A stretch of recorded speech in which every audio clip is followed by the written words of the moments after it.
The following audio was recovered from a hard drive found in a burned-out storage locker near Seattle, Washington. The owner could not be found. A polar bear in a zoo is like a shotgun hung over a mantle. The looming unstoppable force of an apex predator. A final word that has, temporarily, forgotten how to speak.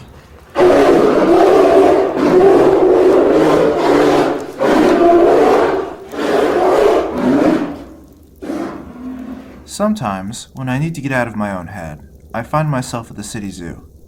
I'll sit there and stare at the animals for hours, just trying to climb into their subconscious. The lives of instinct and impulsive desires so much simpler than our own. Today I'm at the polar bear house. It is dark and cool here, far away from the beating midday sun. And sitting in this shadowed room while watching these great beasts glide through the pool, time melts.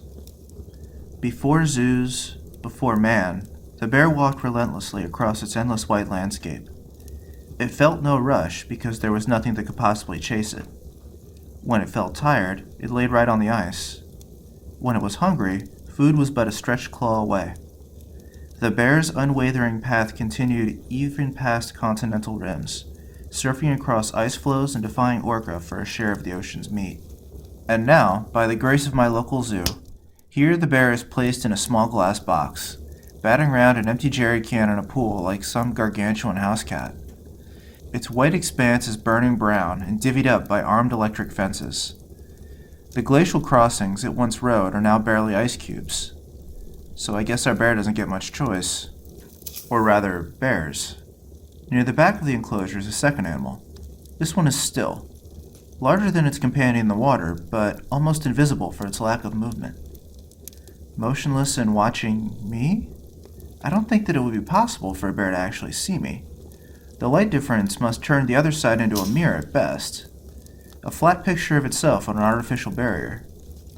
I imagine that was unsettling at first, but the animals must surely have adjusted by now. As I reflect on this, my mind feels like emotionally disrupted porridge right now.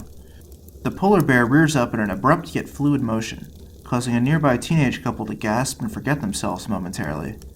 And all three of us are now transfixed by the beast, now on all fours again and loping towards the partition separating us. It slides into the water, large black eyes like holes willing me to fall in. And soon its face is inches from mine and the glass becomes meaningless. And it keeps going, swimming through my insubstantial form and outside my perception. By the time I'm able to turn around, there is nothing there to see. The other bear continues to splash about undisturbed, and the teenagers have returned to each other. I have the overwhelming urge to eat something. I don't think I'll be back to the zoo for a while.